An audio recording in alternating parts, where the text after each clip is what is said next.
Bismillahirrahmanirrahim. Assalamualaikum warahmatullahi wabarakatuh. Perkenalkan, nama saya Muhammad Yufli Aziz dengan NIM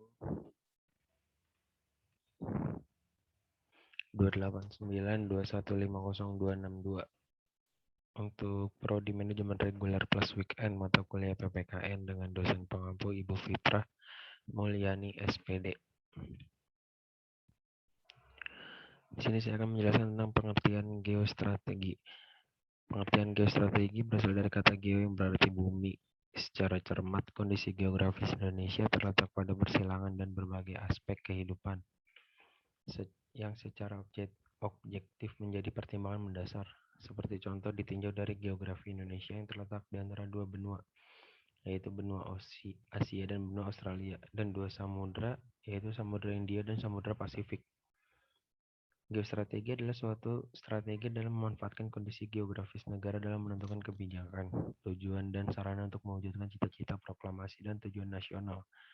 Geostrategi Indonesia diperlukan dan dikembangkan untuk mewujudkan dan mempertahankan integrasi bangsa dan wilayah tumpah darah Indonesia, mengingatkan kemajemukan bangsa Indonesia serta sifat khas wilayah tumpah darah negara Indonesia. Maka geostrategi Indonesia dirumuskan dalam bentuk ketahanan nasional.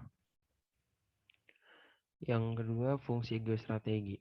Geostrategi di Indonesia ditunjukkan untuk menangkal segala bentuk ancaman, gangguan, hambatan, dan tantangan terhadap identitas, integritas, ekstensi bangsa dan negara Indonesia dalam aspek yang pertama, kehidupan pada aspek ideologi, yaitu ketangguhan kekuatan nasional dalam menghadapi ancaman dari luar maupun dari dalam. Dalam rangka menjamin kelangsungan kehidupan ideologi, bangsa dan negara Indonesia. Yang kedua, ketahanan pada aspek politik, yaitu untuk mengejar ketinggalan dari negara maju. Kita perlu mengadakan proses perubahan atau modernisasi, penegakan hukum, dan menegakkan disiplin nasional. Dalam ketahanan pada aspek politik terdapat dua macam aspek politik dalam negeri dan aspek politik luar negeri. Yang ketiga, ketahanan pada aspek ekonomi, ketangguhan kekuatan nasional dalam kegiatan yang berkaitan dengan produksi, distribusi, dan konsumsi barang dan jasa. Usaha untuk meningkatkan taraf hidup masyarakat baik secara individu maupun kelompok. Yang keempat, ketahanan pada aspek sosial budaya. Ketangguhan kekuatan nasional dalam menghadapi ancaman dari luar maupun dari dalam. Dalam rangka menjamin kelangsungan kehidupan sosial budaya bangsa dan negara Republik Indonesia.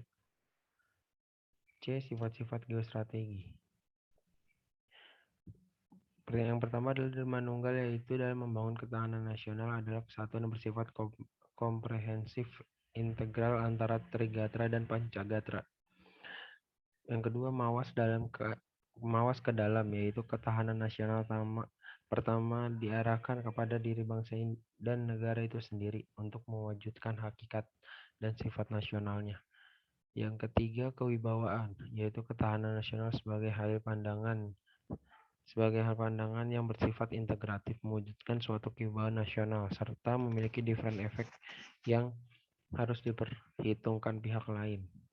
Yang keempat, tidak membenarkan sikap adu kekuasaan dan adu kekuatan, yaitu konsepsi ketahanan nasional dapat dipandang sebagai suatu alternatif lain dari konsepsi. Yang kelima, berubah menurut waktu, yaitu ketahanan nasional suatu bangsa pada hakikatnya tidak bersifat tetap, melainkan sangat dinamis. Ketahanan nasional dapat meningkatkan atau bahkan dapat juga menurunkan, dan hal ini sangat tergantung kepada situasi dan kondisi. Yang D, konsep dasar geostrategi.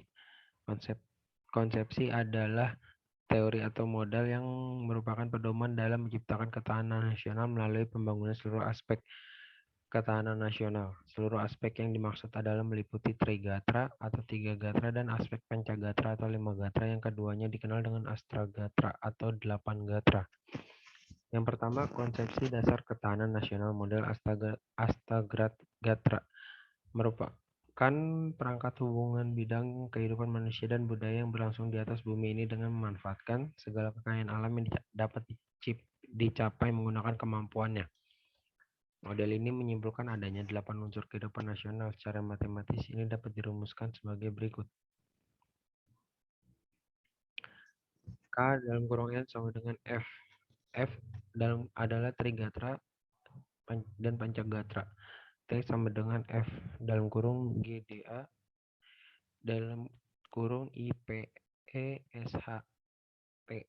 Keterangan KN adalah kondisi kekuatan nasional yang dinamis. G adalah kondisi geografis. D demografi. A kekayaan alam. I pemahaman dan pengamatan ideologi. P kondisi sistem politik. E sistem ekonomi. S sistem sosial budaya. H sistem Hankam. F fungsi dan pengertian matematis. T dimensi waktu. Antara Trigatra dan Pancagatra ada korelasi atau hubungan dan interdependensi atau saling ketergantungan. Juga keduanya bersifat komprehensif integral dalam Astagatra. Yang kedua, konsep dasar ketahanan nasional model Morgenthau. Morgenthau mengadakan observasi atas tata kehidupan nasional secara mikro dilihat dari luar sehingga ketahanan masyarakat bangsa ditampilkan sebagai kekuatan. Model ini bersifat deskriptif kualitatif dengan jumlah gatra yang cukup banyak secara matematis. Model ini dapat dirumuskan sebagai berikut. Kn sama dengan F unsur stabil, unsur berubah. Kn sama dengan FGA dalam kurung TMDCLO. Keterangan Kn kekuatan nasional, G kemampuan geografis, A SDA, T industri, M militer, D demografi, C karakter nasional, L kemoral nasional, O kualitas diplomasi. Yang ketiga, konsep dasar ketahanan nasional model Alfred Thayer Mahan. Menganggap kekuatan nasional suatu bangsa dapat dipenuhi apabila tersebut memenuhi unsur-unsur sebagai berikut. Letak geografi, bentuk atau wujud bumi, luas wilayah, jumlah penduduk, watak nasional atau bangsa, dan sifat pemerintahan. Menurut Mahan, kekuatan negara tidak hanya tergantung pada luas wilayah daratan, akan tetapi sangat tergantung pada juga faktor usia, faktor luasnya, akses ke lautan, dan bentuk pantai dari wilayah negara. Mahan juga berpendapat bahwa ada 4 faktor yang membentuk kekuatan laut suatu negara, yaitu A. Situasi geografi, khususnya mengenai morfologi topografinya yang dikaitkan dengan akses ke lautan dan penyebaran penduduk. B. Kekayaan alam yang dikaitkan dengan kemampuan industri. C. Konfigurasi wilayah negara yang mempengaruhi karakter rakyat. D. Jumlah penduduk.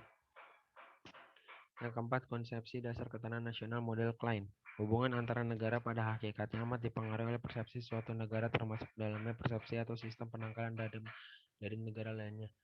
Dalam sisi konsepsi dasar ketahanan nasional model Klein dapat dirumuskan sebagai berikut. P dalam kurung P sama dengan CR plus M plus E dalam kurung S plus W. Keterangan P dalam kurung P adalah perceived power, kekuatan nasional sebagaimana dipersepsikan oleh negara lain. CR yaitu critical mass, yaitu strategi antar potensi nasional, demografi, dan geografi. M kemampuan militer, E kemampuan ekonomi, S strategi nasional, W kemauan nasional. Menurut Klein bahwa suatu negara akan muncul sebagai kekuatan besar apabila memiliki potensi geografi besar dan SDM yang besar. E komponen strategi Astagrata. Komponen strategi Astagrata merupakan perangkat hubungan di bidang-bidang kehidupan manusia dan budaya yang berlangsung di atas bumi. Komponen ini terdiri atas 8 gatra atau aspek. 8 gatra atau aspek ini dapat diklarifikasikan dalam 2 bagian yang meliputi. Yang pertama, trigatra adalah komponen bersifat alami atau tetap. Komponen ini meliputi 3 unsur, yaitu aspek geografi, sumber daya alam, dan keadaan dan kemampuan penduduk. Yang kedua, Pancagatra. Pancagatra adalah komponen yang meliputi 5 aspek ketahanan nasional dalam kehidupan sosial atau intangible.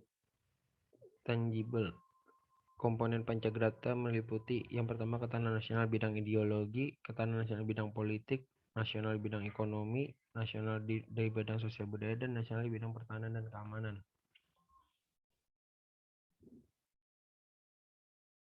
Yang F, implementasi ketahanan nasional.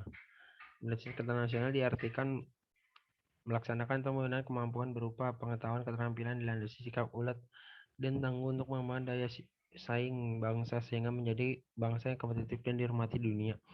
Beberapa permasalahan besar yang adalah masalah politik yang terkait dengan kesiapan menghadapi globalisasi. Politik luar negeri yang bebas aktif, masalah diintegrasi. Banyak kasus disintegrasi karena banyak ketidakadilan dan otonomi sistem partai politik dan birokrasi. Permasalahan implementasi ketahanan nasional adalah sebagai berikut. Yang pertama, implementasi ketahanan nasional bidang politik, dalam bidang ekonomi, dalam bidang sosial budaya dan hukum. Sekian presentasi dari saya, kurang lebih mohon maaf. Wassalamualaikum warahmatullahi wabarakatuh.